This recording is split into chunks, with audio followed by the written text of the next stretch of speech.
Welcome back to UPSC COC Learners Tamil channel. Historical background.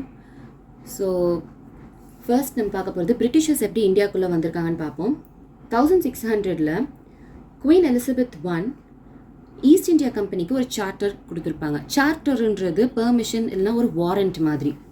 Okay, so east India கம்பெனிக்கு queen Elizabeth I வந்து நீங்கள் India கூட trade பண்ணலாம் அப்படின்னு ஒரு சார்ட்டர் வழங்கியிருப்பாங்க. அண்ட் அதிலிருந்து ஆரம்பித்து சில இன்வால்மெண்ட் பண்ணியிருப்பாங்க. லைக் ஈஸ்ட் இந்தியா கம்பெனி வார் நடத்தியிருப்பாங்க இந்தியா கூட. இந்த மாதிரியான நிறைய சீரீஸ் நடந்திருக்கும். அண்ட் அதில் ரொம்ப இம்பார்ட்டண்ட்டாக நம்ம பார்க்க போகிறது 1765 நடந்த battle of Buxar. So battle of பக்சரில் இம்பார்ட்டண்ட் பார்ட்டிஸ் யாருன்னு பார்த்தோன்னா Shah Alam and east India company. பக்சர்ன்றது பீகாரில் இருக்கிற ஒரு ரீஜன்.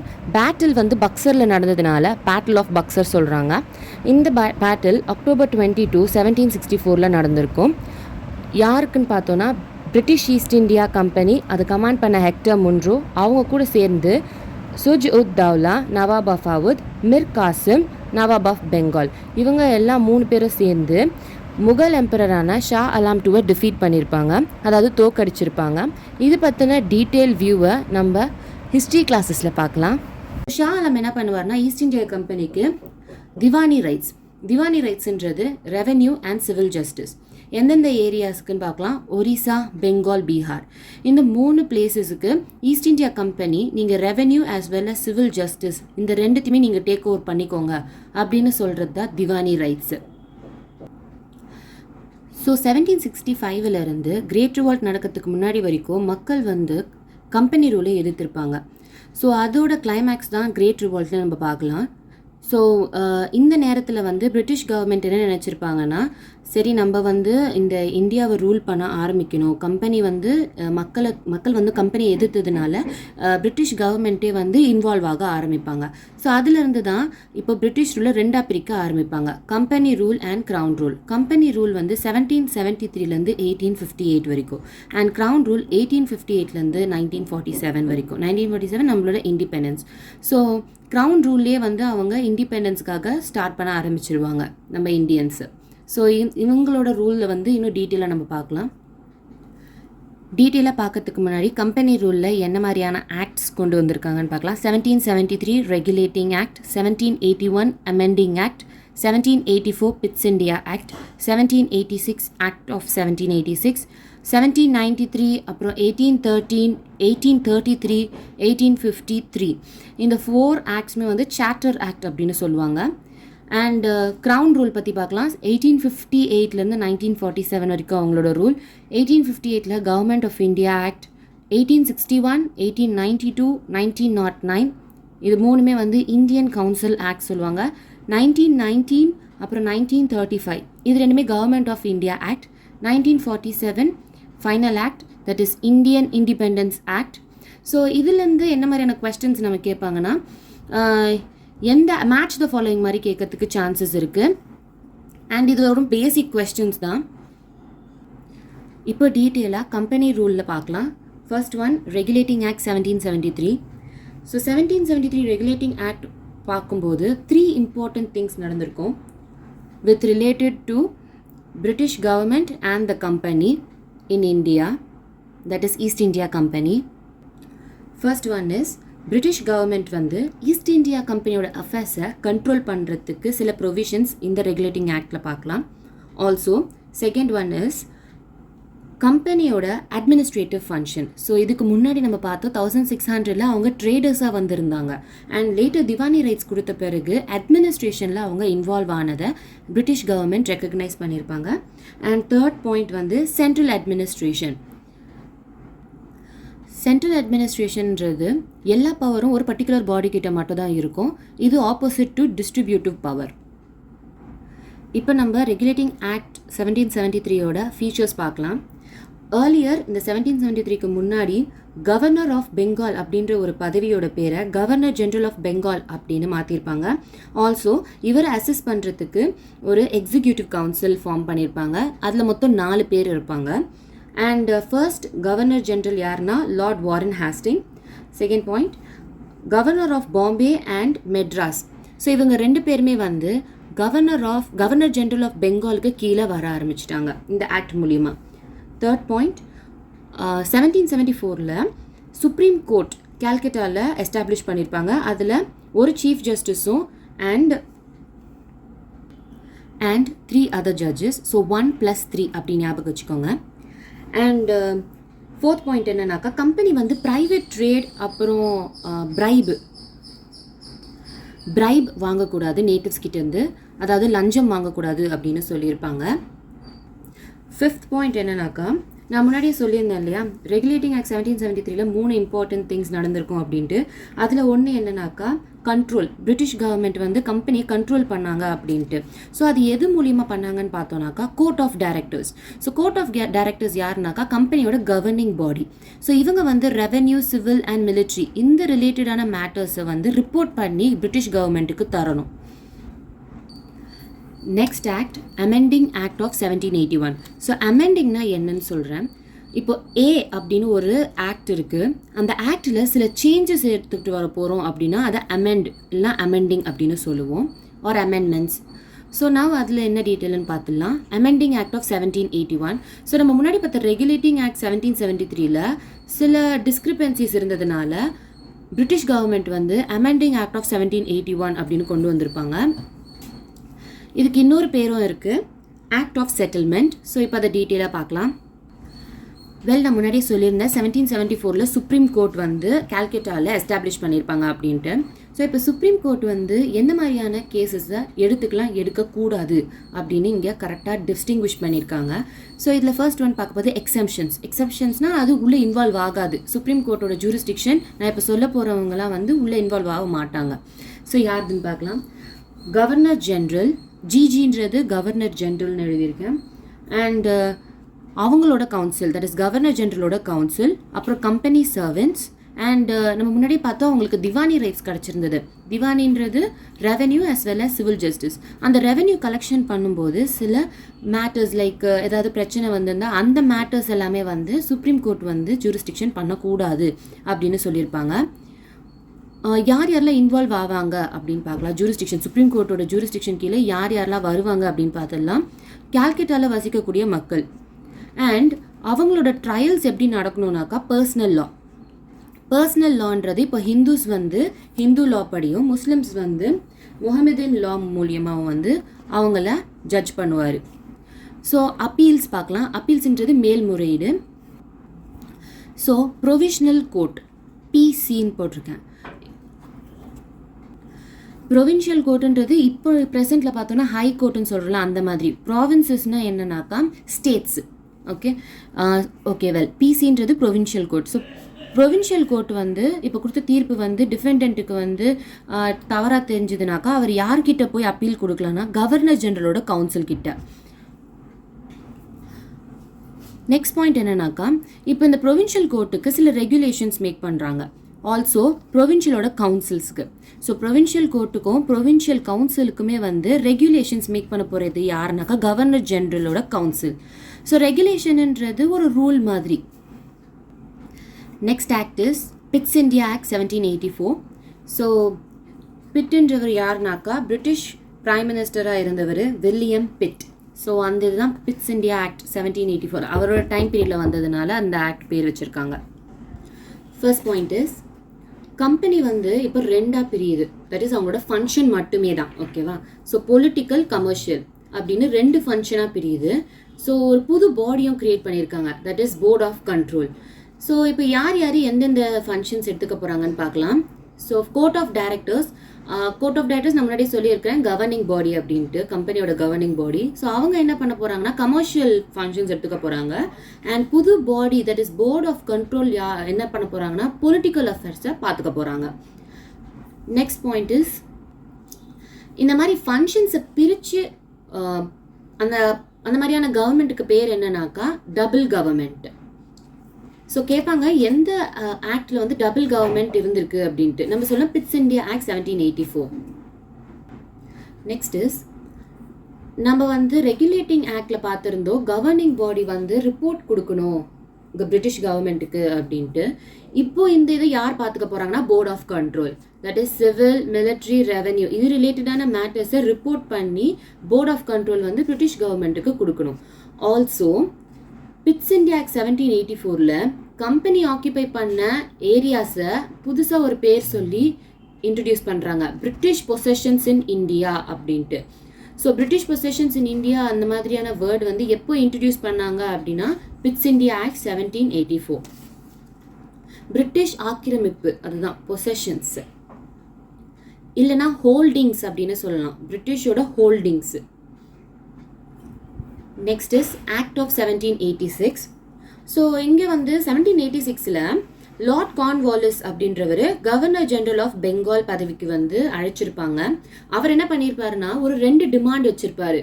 ஒன்று வந்து கவுன்சில், ஆக்சுவலி ஃபர்ஸ்ட் கவுன்சில் எதுக்கு இருக்குனாக்கா அசஸ் பண்ணுறதுக்கு. ஆல்சோ இப்போ ஒரு முடிவு எடுக்கணும்னு வைக்கிறாங்கன்னு வச்சுக்கோங்களேன், அந்த நேரத்தில் ஓட் பண்ணி எடுப்பாங்க. ஸோ யார் அதில் ஹையஸ்ட் ஓட் வாங்குதோ அது பேஸ் பண்ணி தான் வந்து ஆக்ஷனில் கொண்டு வருவாங்க.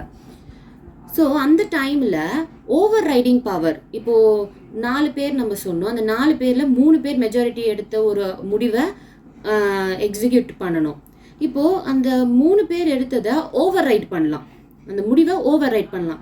இல்லை நீங்கள் சொல்கிறது தப்பாக இருக்குது, நான் என்னோட இஷ்டத்துக்கு பண்ணுறேன், அந்த மாதிரியான ஓவர் ரைடிங் பவர் வந்து கவர்னர் ஜெனரல் ஆஃப் பெங்காலுக்கு வழங்கணும் அப்படின்னு கார்ன்வாலிஸ் சொல்லியிருப்பார். கூடவே நான் தான் கமாண்டர் இன் சீஃபாக இருப்பேன் அப்படின்னும் சொல்லியிருப்பாரு. ஸோ இந்த 2 டிமாண்ட் வந்து அவர் வச்சுருப்பாரு கார்ன்வாலிஸு. அண்ட் கவர்மெண்ட்டும் வந்து ஏற்றுக்கும், இந்த மாதிரி நீங்கள் கவர்னர் ஜெனரல் ஆஃப் பெங்காலாக ஆகிறதுக்கு நாங்கள் இந்த 2 டிமாண்டையும் ஏற்றுக்கிறோம் அப்படின்ட்டு. Next is charter act 1793. So charter act வந்து நம்ம 4 பார்த்தோம். அந்த 4மே வந்து 1793 1853 வரைக்கும். இப்போ நீங்கள் 2020 ஆட் பண்ணிட்டு வரணும். அப்போ உங்களுக்கு அந்த 1793 1853 4 சார்ட்டர் ஆக்ட்ஸ் வந்துடும். இப்போ சார்ட்டர் ஆக்ட் 1793 டீட்டெயிலாக பார்க்கலாம். ஃபர்ஸ்ட் ஒன், கார்ன்வாலிஸ் கொடுத்த அந்த ஓவர் ரைடிங் பவர் வந்து ஃப்யூச்சரில் வரக்கூடிய கவர்னர் ஜெனரல், ஆல்சோ பெங்கால் மெட்ராஸில் இருக்கிற கவர்னர்ஸுக்கும் தந்தாங்க. நெக்ஸ்ட் பாயிண்ட் இஸ், இப்போ கவர்னர் ஜெனரல் வந்து இன்னும் அதிகமாக கண்ட்ரோல் பண்ணுறதுக்கான பவர் கொடுத்தாங்க. யாரை? கவர்னர் ஆஃப் பாம்பே அண்ட் மெட்ராஸை. தேர்ட் பாயிண்ட் இஸ், நான் முன்னாடியே சொன்ன சார்ட்டர் ஆக்ட் வந்து 20 இயர்ஸாக வந்து நீங்கள் ஆட் பண்ணிகிட்டே வரணும் அப்படின்ட்டு. சார் ஏன் நான் சொன்னேன்னா, கம்பெனி மொனாப்பலியாக இருக்கிறதுக்கு 20 இயர்ஸ் நீங்கள் இருக்கலாம் அப்படின்னு கொடுத்த டைம் பீரியட் தான் அந்த charter act 1793. And fourth point is, governor ஜெனரலோட கவுன்சில் பார்த்தோன்னா அந்த கவுன்சிலில் கமாண்டர் இன் சீஃப் இருக்கக்கூடாது அப்படின்னு சொல்லியிருப்பாங்க.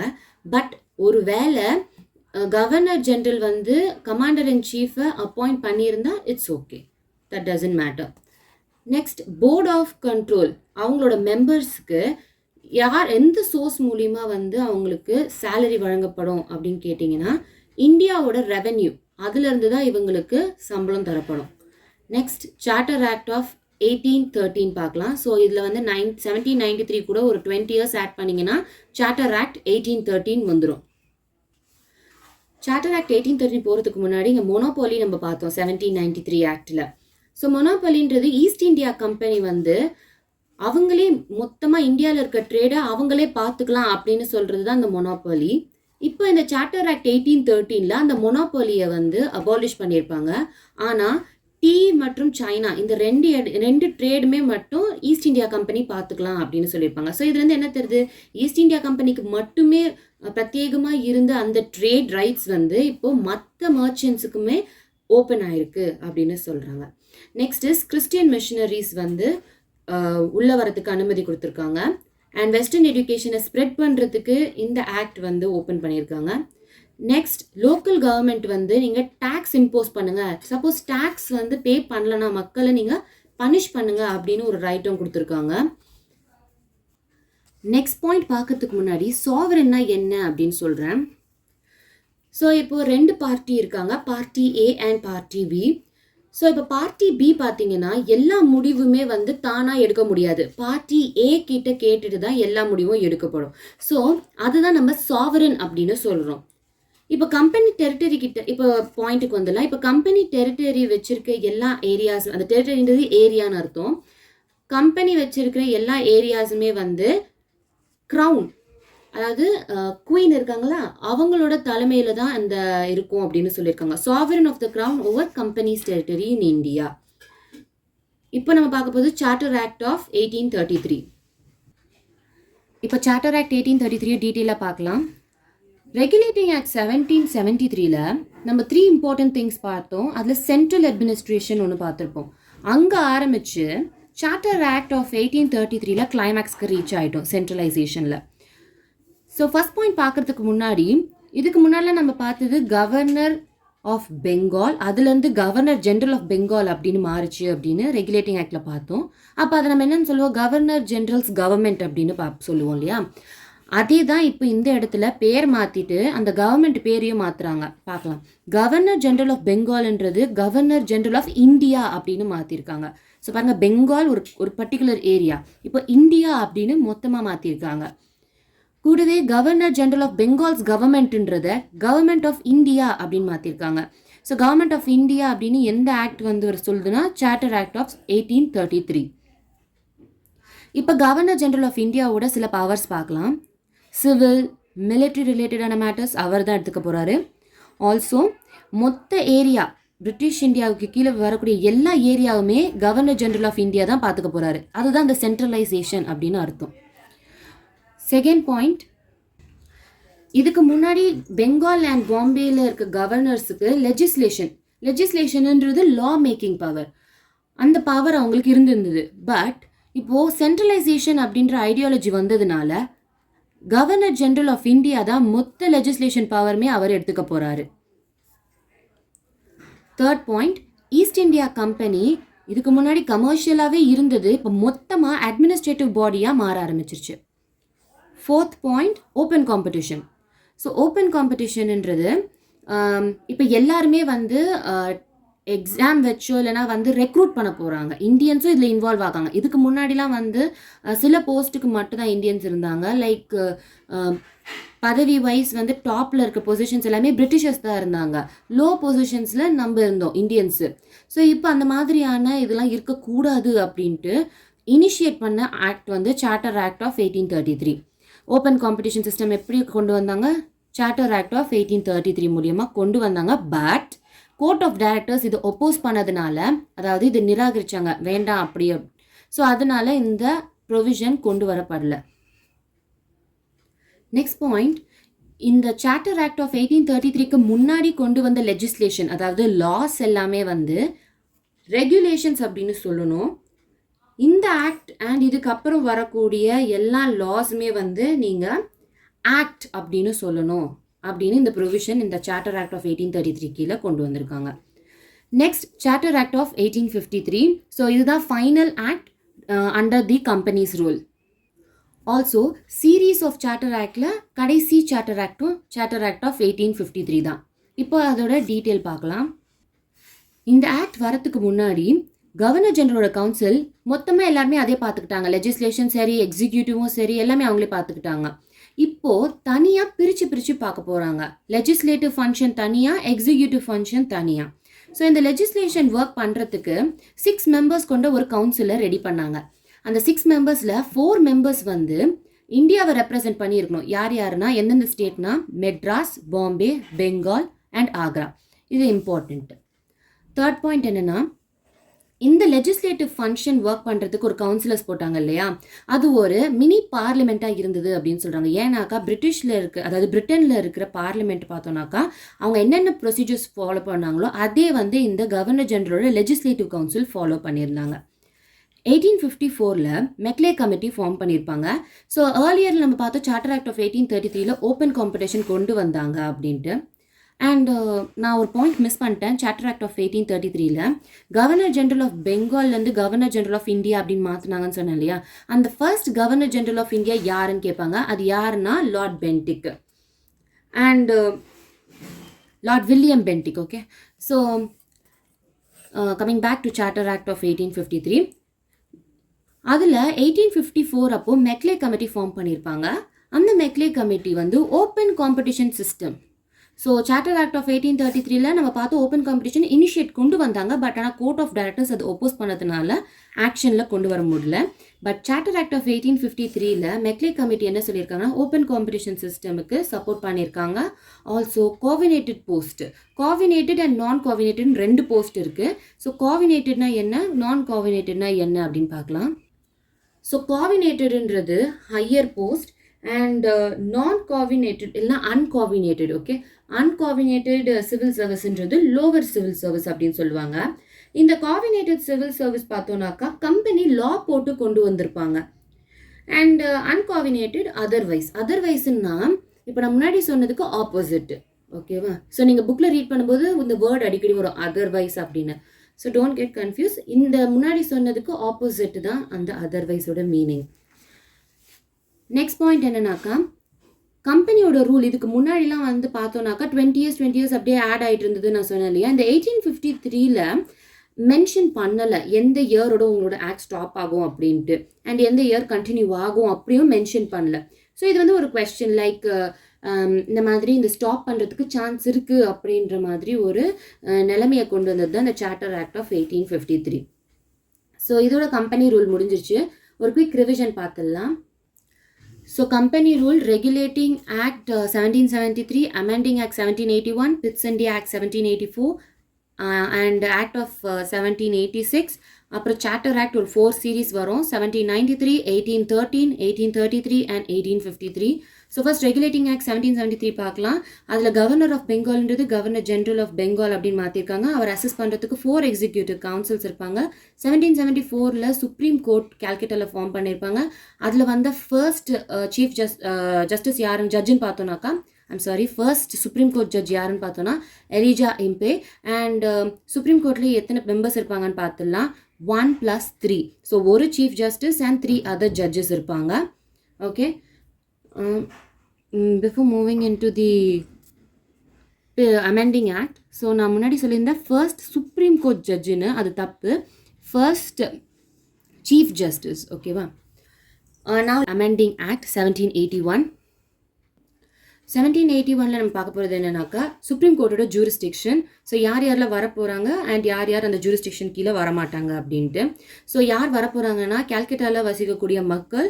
அண்ட் யார் எக்ஸ்க்ளூடட்னாக்கா கவர்னர் ஜென்ரல், அப்புறம் கவர்னர் ஜென்ரல் இன் கவுன்சில், அதுக்கப்புறம் கம்பெனியோட சர்வன்ஸ் அண்ட் ரெவென்யூ கலெக்ஷனில் ஏதாவது பிரச்சனைகள் ஏற்பட்டால் அந்த ரிலேட்டடான மேட்டர்ஸ் வந்து சுப்ரீம் கோர்ட் பார்த்துக்காது.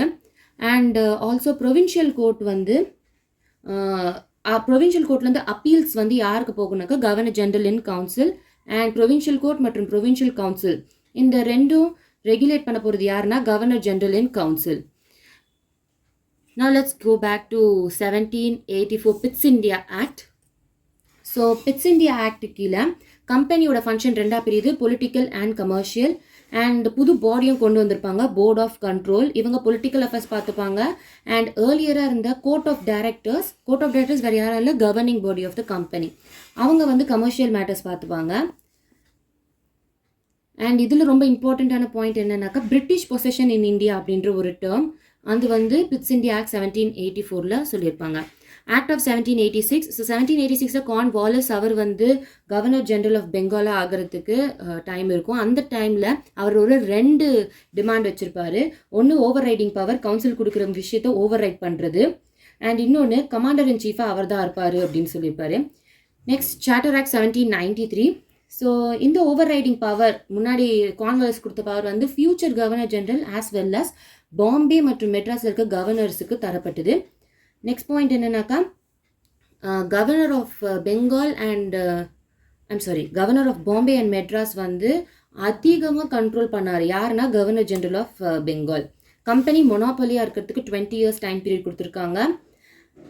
அண்ட் போர்ட் ஆஃப் கண்ட்ரோலோட மெம்பர்ஸ் வந்து அவங்களோட சேலரி வந்து இந்தியாவோட ரெவென்யூலேருந்து தரணும் அப்படின்னு சொல்லியிருக்காங்க. Next is charter act of 1813 பார்க்கலாம். மொனோபாலியை இங்கே அபாலிஷ் பண்ணியிருப்பாங்க. ஸோ இப்போ வந்து ஈஸ்ட் இந்தியா கம்பெனிக்கு மட்டுமே இதுக்கு முன்னாடி இருந்த அந்த மொனோபாலை வந்து இப்போ மற்ற கம்பெனிஸ்லாம் மற்ற மர்ச்சன்ட்ஸுக்கு ஓப்பன் ஆயிருக்கு. பட் டீ மற்றும் சைனா கூட மொனோபாலியில் தான் இருந்திருக்காங்க. யார்? East India company. Local government வந்து எந்த ஆக்டில் வந்து லோக்கல் கவர்மெண்ட் டேக்ஸ் இம்போஸ் பண்ணலாம் அப்படின்னு கேட்டிருப்பாங்க. நம்ம 1813 அப்படின்னு சொல்லணும். Next is 1833. இதுக்கு முன்னாடி கவர்னர் ஜெனரல் ஆஃப் பெங்கால் அப்படின்றது கவர்னர் ஜெனரல் ஆஃப் இந்தியா அப்படின்னு மாற்றிருக்காங்க. அண்ட் கவர்மெண்ட் பேரும் மாறிடுச்சு, governor general of India government அப்படின்ட்டு. First governor general of India யாருன்னா லார்ட் வில்லியம் பென்டிக். அண்ட் இங்கே அவங்களுக்கு மொத்த லெஜிஸ்லேஷனுமே வந்து கவர்னர் ஜெனரல் ஆஃப் இந்தியா தான் பார்க்க போகிறாரு. அந்த லெஜிஸ்லேஷன் எல்லா என்டையர் இந்தியாவுக்குமே வந்து பொருந்தக்கூடியது. இந்த ஆக்டில் கம்பெனி ஒரு கமர்ஷியல் பாடியாக இருந்தது, இப்போ கம்ப்ளீட்டாக அட்மினிஸ்ட்ரேட்டிவ் பாடியாக மாறிடுச்சு. ஓப்பன் காம்படிஷன் சிஸ்டம் கொண்டு வந்திருப்பாங்க, பட் ஆனால் கோர்ட் ஆஃப் டைரக்டர்ஸ் வந்து அதை ஒப்போஸ் பண்ணதுனால இதை ஆக்ஷனில் கொண்டு வர முடியல. நெக்ஸ்ட் இஸ் 1853 ஆக்ட் பார்க்கலாம். இங்கே லெஜிஸ்லேஷன் வந்து ஒரு தனியான ஒரு பாடி மாதிரி ட்ரீட் பண்ண ஆரம்பித்தாங்க. ஒரு லா க்ரியேட் பண்ணுறதுக்கு ஒரு தனி பாடியே வச்சுருக்காங்க. அண்ட் இது ஒரு மினி பார்லிமெண்ட்டுன்னு சொல்கிறாங்க. அண்ட் இந்த கவுன்சில்ஸ் பார்த்தோன்னாக்கா அந்த லெஜிஸ்லேஷன் பண்ணுறதுக்காக ஒரு 6 மெம்பர்ஸ் வந்து ஃபார்ம் பண்ணியிருக்காங்க. அதில் 4 மெம்பர்ஸ் வந்து ரெப்ரசன்டேட்டிவ் ஆஃப் இந்தியாவாக ரெப்ரசென்ட் பண்ணோம். யாருனாக்கா Madras, Bombay, Bengal and Agra region. And இங்கே மெக்லே கமிட்டி ஃபார்ம் பண்ணியிருப்பாங்க 1854. ஸோ இங்கே வந்து ஓப்பன் காம்படிஷன் நிறைவேறியிருக்கும். அண்ட் இதோட முடியுது, இதோட கம்பெனி ரூல் முடிஞ்சிருச்சு. நெக்ஸ்ட் வீடியோவில் நம்ம கிரவுன் ரூல் பற்றி டீட்டெயிலாக பார்க்கலாம். அண்ட் ரிவைஸ் பண்ணுங்கள். தேங்க்யூ. தேங்க்ஸ் ஃபார் வாட்சிங் UPSC CSC Learners Tamil channel.